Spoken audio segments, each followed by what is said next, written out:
So here we go. Hello, everybody.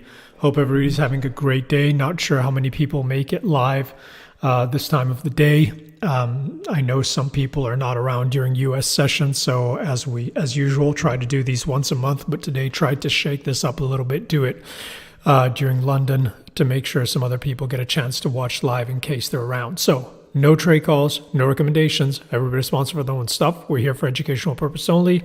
And 7th of Feb 2022, no trade calls, no recommendations. So if anybody has any comments or any questions, don't hesitate to ask. Please don't be shy.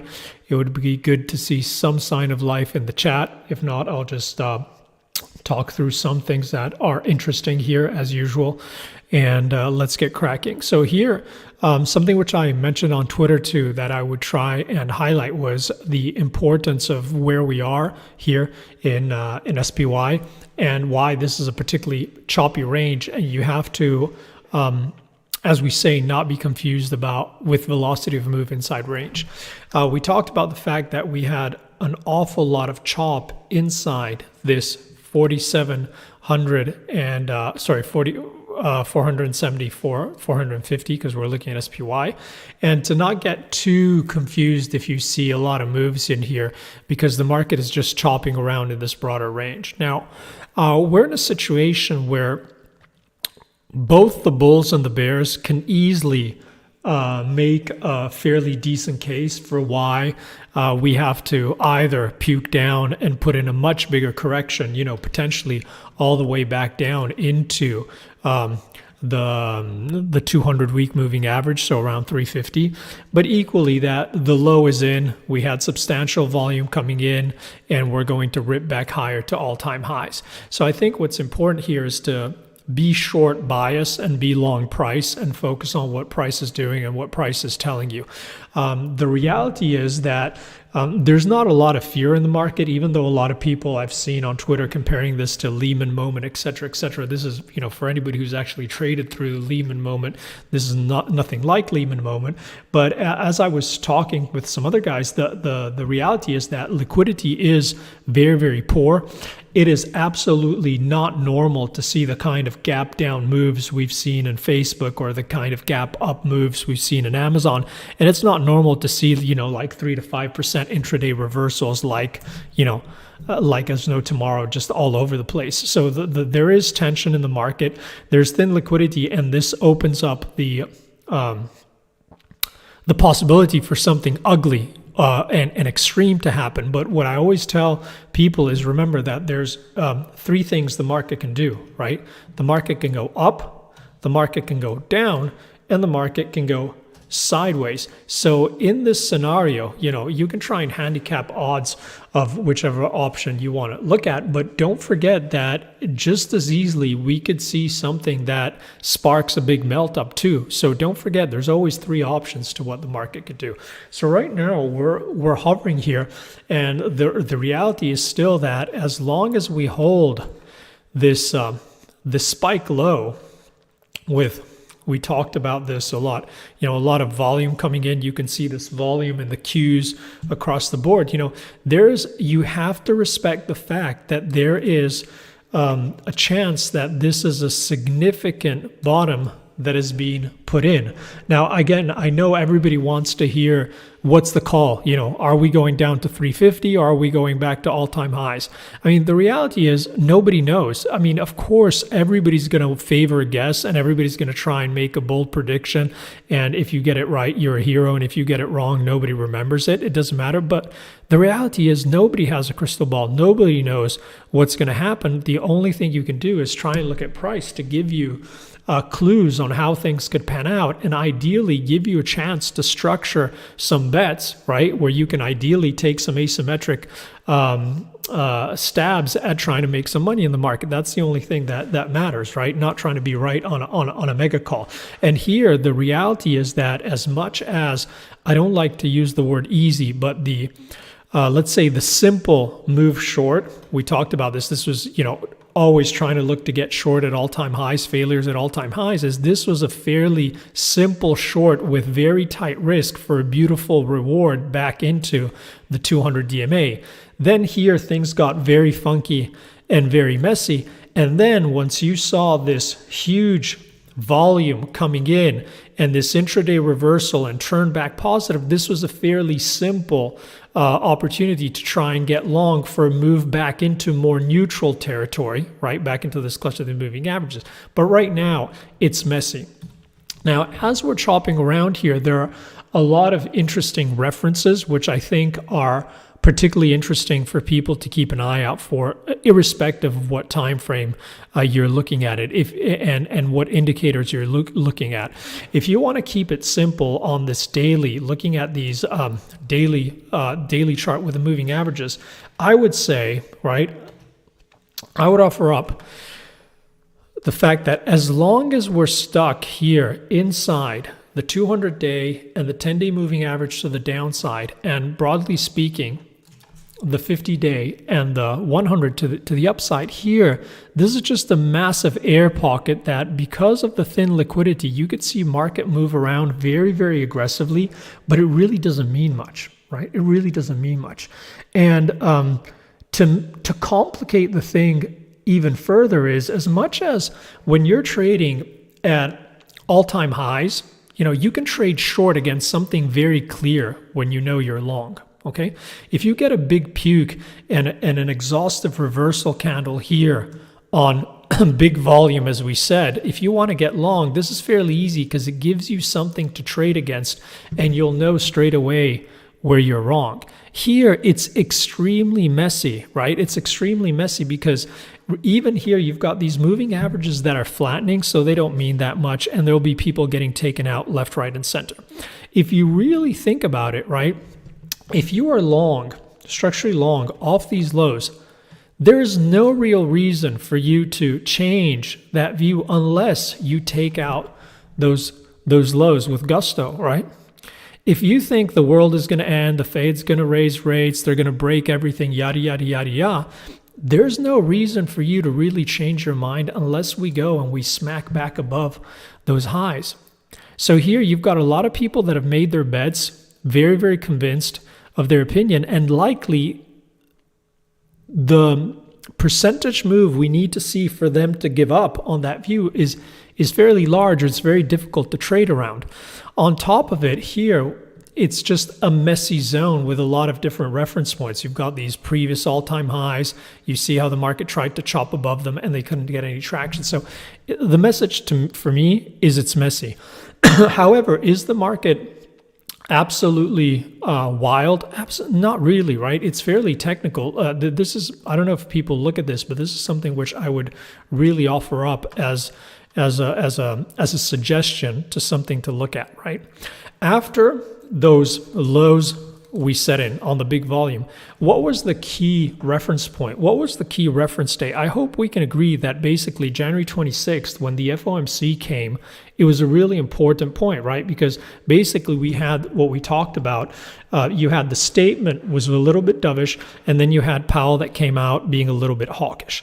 And what I said is, what matters is not necessarily what Powell said relative to the statement. What matters is what all the FOMC speakers that come out on deck after Powell do. Are they going to align themselves with the statement, or are they going to align themselves with Powell? And that's where the real interesting trading opportunities will arise. Now, I don't want to get into a whole discussion of what I think the Fed's going to do. But what I want to do, and I think is useful for most people who don't do this, is put in a line, right? Highlight FOMC day high and FOMC day low, okay? This is a very important range that's been set on that day, and likely you'll see that the market will have to fight around that, and it's going to be very, very important to understand as a clue for where the market could go next, if we have enough information for the market to make a decision to attract new sellers below that FOMC range low, or keep it above. Now, if we flip over to a 1 hour, okay, here what you can see, and let's use a different color to try and shade this.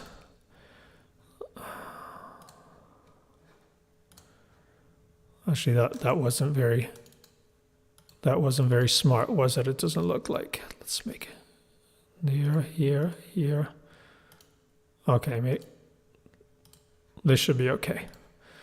Again, if you can't see that, let me know. I know everybody's very shy. Nobody wants to comment in the question box, but I'll highlight it. So if anybody doesn't, unless somebody complains, I'm going to assume this is good. So here, look what's happening here, right? We tried to get traction below and we couldn't attract any new sellers. So, it looks like there's definitely clear buying here, unable to attract new sellers at lows. And look what happened once we broke out of this FOMC range. We came back down, and again, I kid you not, it's funny how the voodoo works, right? There's some method to the madness. Market is protecting that area, right? So watch this very, very closely. And for those of you trading intraday, there's plenty of opportunity. I mean, if the market could trade like this for the whole year, that would be awesome, right? Plenty of volatility. But I would say that as long as, if you go back to the initial discussion we had about the market could go sideways, up or down, and because of the thin liquidity, you have to be aware here that something is off and you could get very funky moves. But again, it could equally be a squeeze to the upside, right? And base case scenario looks like now that probably will stabilize and try and squeeze higher. And then if we get sold off hard, it will be from a higher level. But again, that's crystal ball stuff. That's not really what we try and do here.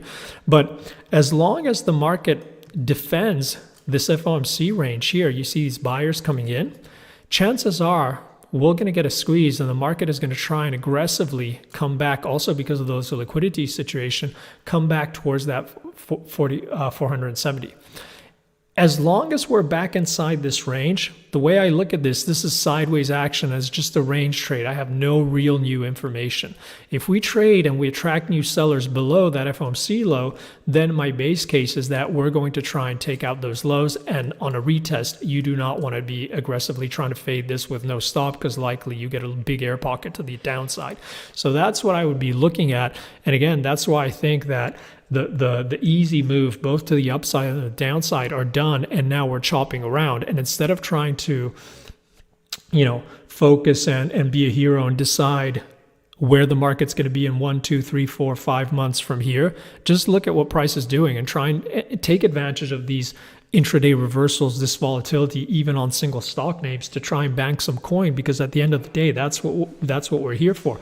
And and again, maybe the market trades around in a broad range all year, and for most traders that would be wonderful. That would be wonderful. So let's see if we have any questions here. Hey 50, would love to know your views on AUDUSD. Seems to have broken supports. The pair has not put a convincing bottom. Please share your view. Also a little bit of flair on how we can trade indices intraday so that we can cut the noise and melt up or meltdown in the market subjectively. Yeah, well, I think I just tried to highlight that. I hope this answers your question. You're always welcome to join us in the daily webinar, but the easiest way to filter out the noise is to define, well, first of all, don't listen to what anybody's doing or saying. Focus on price. Have a defined setup that you're looking to trade, and wait for the market to come to you. And as long as you're trading a defined setup, you're waiting to act on something specifically and not reacting, and you're trading small size, nobody can hurt you, right? But you have to know ahead of time what you're looking for and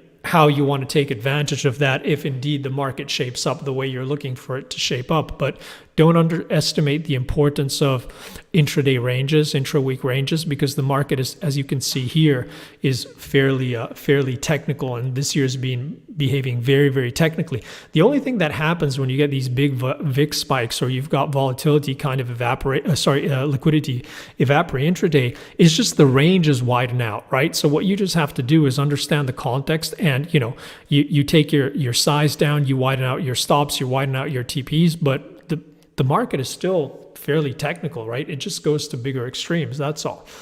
So AUDUSD. So it looks like it seems to have broken supports. Hey Bob, how's it going? So this one's for you. I promised I was going to try and do it during times you were around, because you're nice enough to comment on the videos. So paying it forwards. Good stuff. So Aussie here. So you say that it seems to have broken supports. Now, in general, when anybody asks a question, it would be very helpful if you give me a kind of an indication of what you're looking at, or at the very least, what time frame you're looking at. Because if you just tell me it looks like it's broken supports, I mean, who knows what time frame? I will assume you're looking at it on a daily time frame. So if it's not a daily time frame, please let me know. So I'll work on that. Okay. So here, and just talk a general review on Aussie. To me, this is not particularly interesting to me from a bigger picture view. It was interesting last week to trade some longs. As usual, everybody got super excited just because it broke the 70 mark, but you had a lot of intraday, intramarket correlations pointing that, we're going to rally up a little bit, and that was a very nice long for a move back into the 71 pretty much, but it's still fairly messy here. If you look at it on the weekly, let's just look at the weekly. To me, this is extremely uninteresting. Okay, so I don't want to shock anybody or offend anybody, but to me, it's fairly uninteresting from a bigger picture view, because the chart is messy, right? Is it trying to make new lows, and is it making new lows? Sure. Is it doing a very good job at it? Not really, right? Is it making new highs? Well, not really, and it's just messy. So to me, it's just chopping around inside this zone. It's been here for ages, and it's just not that interesting, right? It's just not that interesting. Where would it get interesting? Well, possibly, if we break out these lows with some real gusto. But look to the left, right? And this is something which we discussed with the guys, is you have to understand what the references are, okay? So if you get excited where it just slightly breaks a couple of pips below the 70 mark, it probably means that you haven't looked left, right? Because look at this area. Look how many times this is being stick saved here. This is very important, both support and resistance, right? But also, there have been many times where you've had flushes below the 70 that didn't get any traction, and then the market still bounced off that. So it's a very, very messy zone for me to look to try and press the short side. So it's not the kind of area where I'd like to press the short side. Now, do you want to press the long side? Not really, right? Because it's fairly messy. So in general, you've got gold trading like doo-doo, and it's messy. It should kind of follow with risk, but again, here it also depends what we're getting through the central bank. So I really don't think it's when you've got equities that were trading at all-time highs or here trying to reverse off that strong volume coming in just before the Fed, when you see that euro unable to hold below 113 and bouncing up, we talked about it on Twitter too, that play for the 115, there's so many interesting opportunities across the board that this is absolutely not on my radar now. And again, here it'll probably generally trade with risk, but from a bigger picture, it's just not that interesting. If I'm looking at it on a daily too, has it broken supports? It's holding, right? It's holding, so it's just extremely messy. I would assume that, and never assume, but still, that as long as we trade here, this broader area, which, you can call it the 170, 150, 170, broadly speaking, as long as we trade below here, chances are it's going to try and continue to probe lower and continue to make its way back down into the 69 lower level. But equally here with risk, there's an opportunity that we pop a little bit, and you see this trade back into the 72.50, but it's going to have to deal with all this location. So for me, the way I look at the market and where I think stuff is interesting is where there's real edge in terms of asymmetry, or there's real edge in terms of a level you can trade against, or there's real edge because a number of intra-market correlations are coming together, or confluence of levels point to both the bears and the bulls looking that the most likely next move is the same one, and then you capitalize on that. But here, it's very messy, right? Because you've got, if you're trying to get short, you have to deal with this. That's probably a weaker bottom, but it's still an important level. And then all those levels just below we discussed by looking at the weekly chart. If you're trying to get long, you have to get long into a series of lower highs and a lot of smackdowns here. Do you see what I mean, yo? So I don't know if you have a specific question, I'll tackle it, but it just doesn't look that interesting. I think there's so many more interesting things out there than this, right? And as always, you can that's the beauty of trading. You can decide what chart to trade, and you go where the opportunity is, or where the picture is less murky, right? So I think that's not that. That's the only thing I could tell you on Aussie, really. And it's similar for Kiwis, a little bit messy too. I think here Euro is far more interesting. We warned about the risk of a more hawkish Lagarde. And in any case, the move on DXY was already in place, right? We tweeted this out when we came in here, said, we're expecting to see dollar get all bulled up, but we said, watch this zone, right? You can't get long into a break wall. You need to be scaling out. And if anything, it's very rare that we go knife through butter to the upside. We'll likely get some kind of reversal. And, this is an example of an interesting play, right? We're back inside. We're looking for it to stall into a resistance zone. It stalls, right? And then you get a chance to play a little bit of reversal, but you've got beautiful asymmetry here, right? So this is, and now we're at an interesting point on the dollar too, right? We'll have to see. And this move was well in play ahead of Lagarde, right? Also, if you look at the euro, this is the move, right? Where we hadn't traded in years below that level. We put in a little bit of reversal, and we said, you have to entertain the possibility that this is going to try to catch people off guard. And especially once it gets back above the 113, right? Here, on this move higher, this is a nice counter trend move to the upside. But it's far from a clear long. But once you see this going knife through butter, it's broken down this channel here. It's a false break, knife through butter, back above the 130. You're starting to see headline support. Air pocket 115. Now it's a little bit more messy because this could equally come all the way back down into the 113 mark or continue to rip back into the 117. So now this is a trade which is, less interesting to the long side and probably a little bit more interesting to the short side. It's likely be trading with risk as we've seen it recently, right? It'll likely trade with risk, but right now, after these big moves, the focus is that FOMC range, the ECB range, and how equities really trade now once we're getting to what we've got all those big earnings out,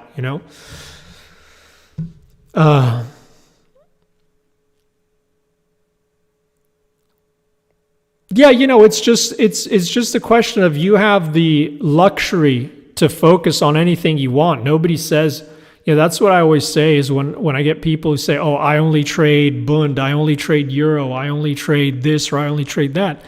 It's really limiting, right? Of course, there is an advantage, especially on some specific instruments. If you focus on those entirely, you get to learn their personalities, et cetera, but really there's so much carryover. A chart is a chart, unless there's something very specific, especially on the future side, if they have specific opening, closing times, etc. But broadly speaking, right, especially it doesn't make, to me, any sense of, I trade Euro, but I don't trade cable, or I trade Aussie, right? Or, the chart is a chart. You're putting out so much time trying to hone setups, trying to hone your skills, trying to understand your understanding of context, etc.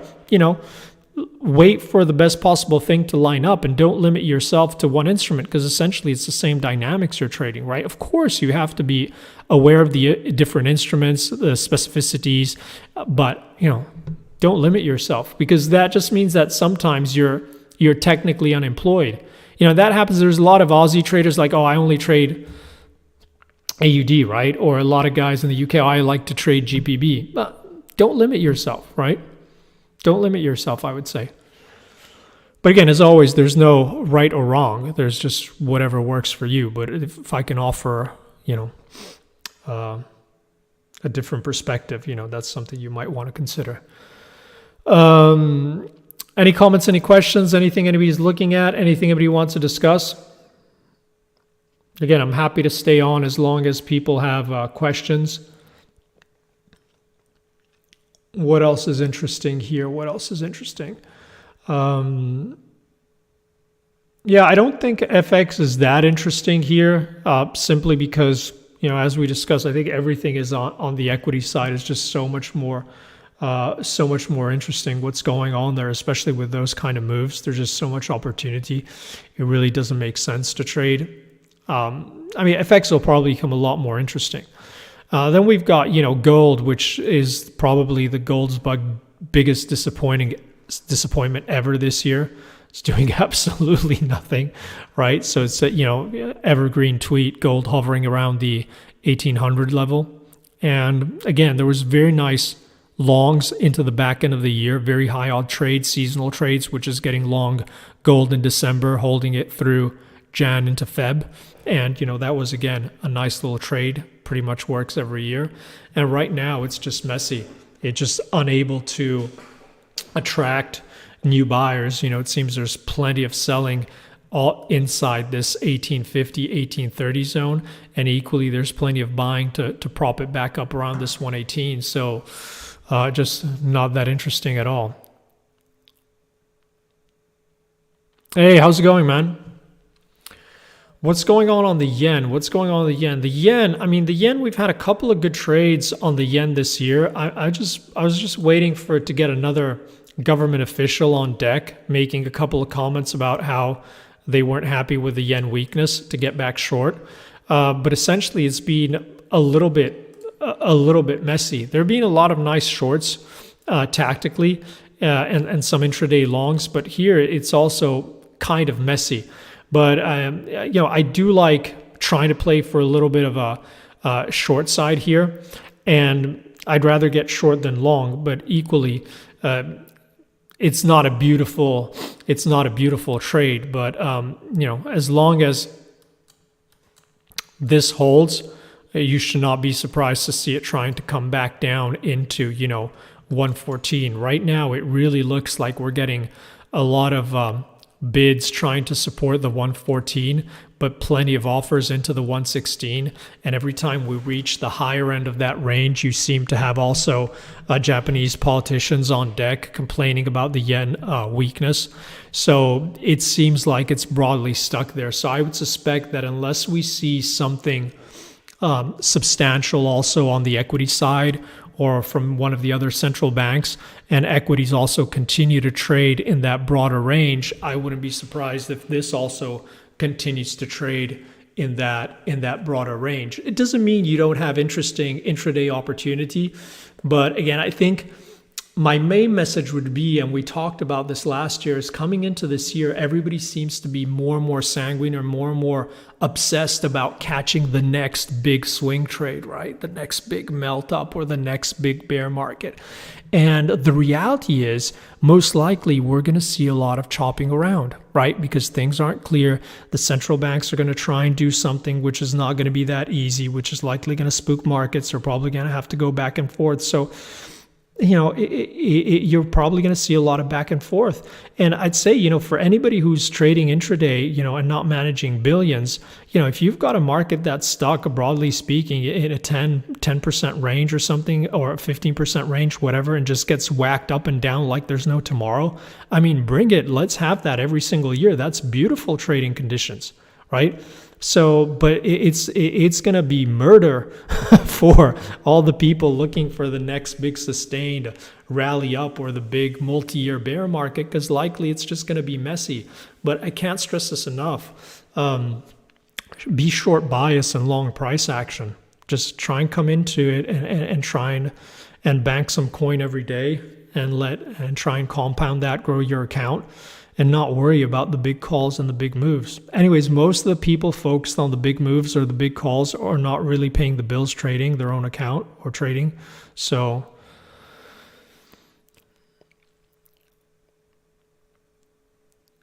have we gone through oil? No, I haven't gone through oil.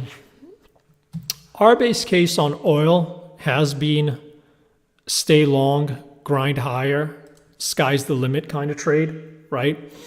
And I'm not going to go through the whole discussion basically, but basically, this is simply demand and supply and investment in the whole industry kind of thesis, right? So path for oil is likely continue to be grinding higher.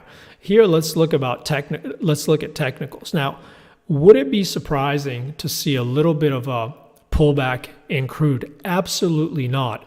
But most likely here, because of the geopolitical climate, because of all the things going on in the industry, ESG, etc., you're likely going to see a sustained bid in crude, right? Any dip, no matter how large, is going to continue to probably get bought.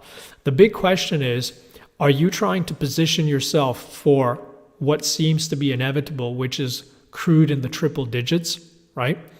Or are you trying to just want to be swing long, right? Structurally long, or are you looking for opportunities to get short? I think here the short is a tricky one because you've got a lot of funky moves and so many bids coming in from all over the place. And again, this tends to be manipulated a lot. It's not that easy.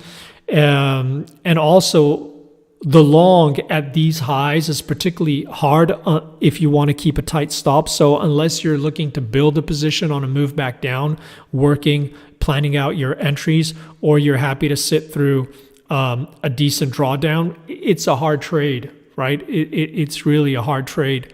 So right now, I still think you've got to look at that 85 as being extremely important, right? Very, very big bull bear line. So I think here any move that doesn't come back down that comes back but can't take out that 85 is likely going to get bought, and you'll see this continue to extend higher. Because this is indeed a very crowded trade, you might have a lot of kind of laser eye late money. There might be an event that brings us a much bigger flush, but unless it's on a real reason or there's a proper catalyst, any kind of liquidity flush back into the 80-75 range. You see you've also got these moving averages coming up in here, Bob. This is likely going to be a very nice place to look for longs for the next move higher. Hey, what shambles? How's it going? That's probably the place. So right here, I think intraday, there may be something to do to the short side here.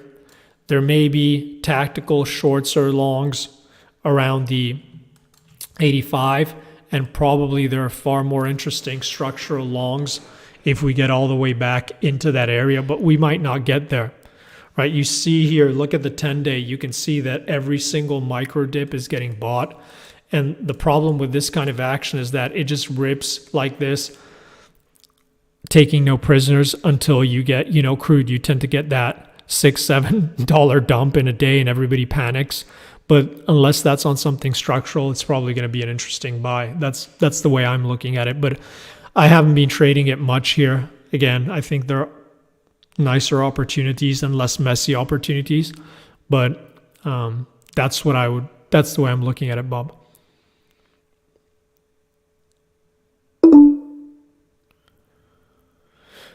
Yeah, you saw that NASDAQ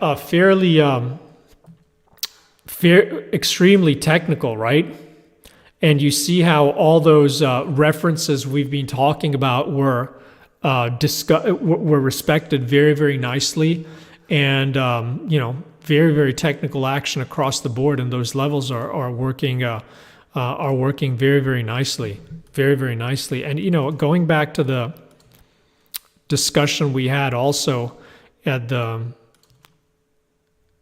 beginning of the session here on the NASDAQ, is if you go back and you highlight that FOMC range, so basically on January 26th, here we are.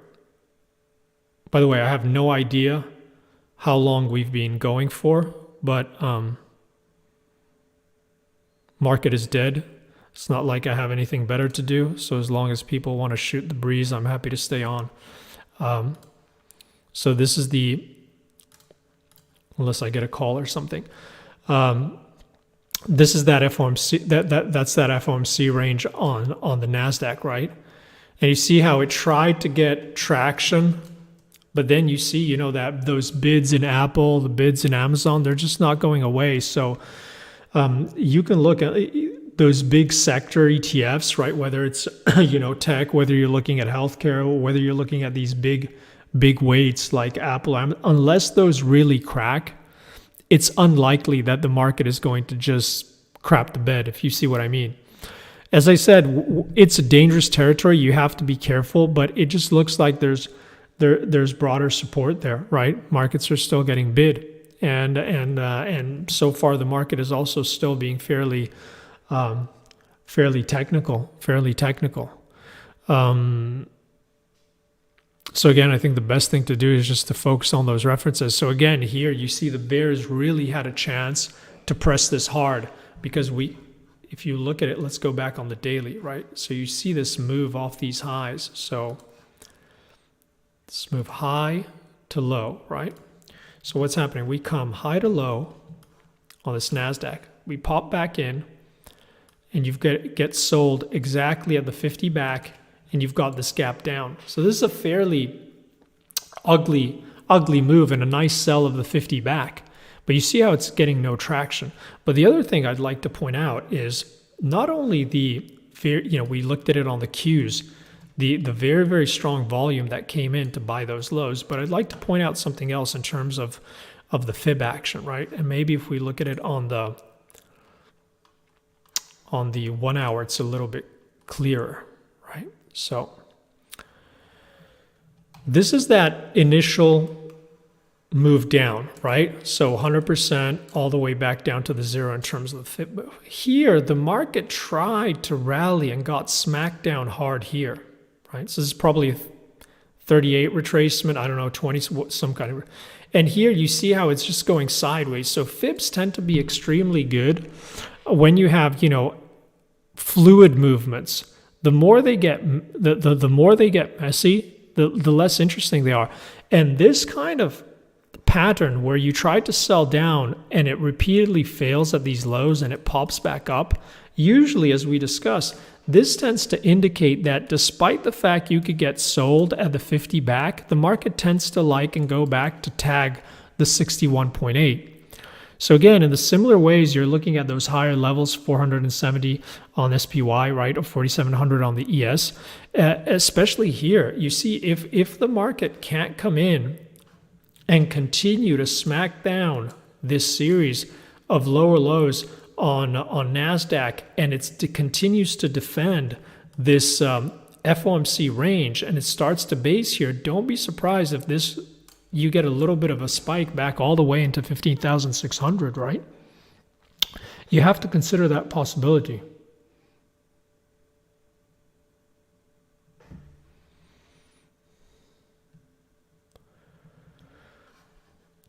Okay, USAS, I think it looks like a great, so is that me being slow, or should I know what that is? USAS. Okay, American Gold and Silver. I mean, to do what? To get long, to get short? I mean, as I said before, gold is being the biggest disappointment, and, most of the gold bugs are probably seeing a shrink here. So, I mean, I don't know. I don't follow this. it's, I don't mean, put it this way, I'd probably, as much as silver is kind of gold on steroids and you have that traditional asymmetry, especially to the downside, but also a little bit to the upside.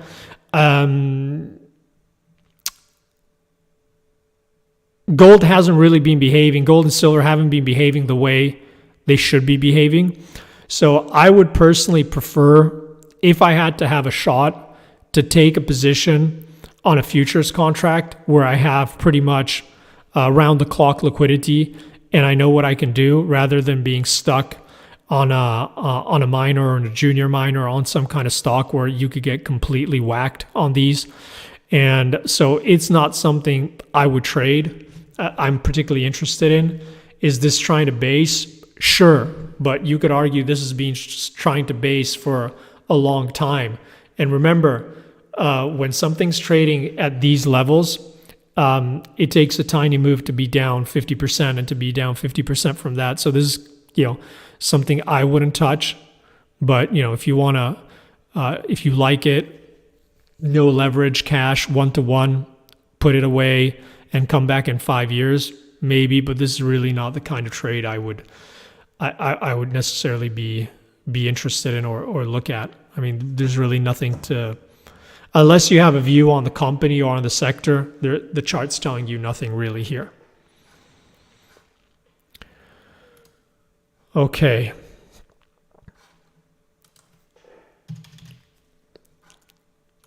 Any comments, any questions, anything anybody's looking at, anything anybody wants to discuss?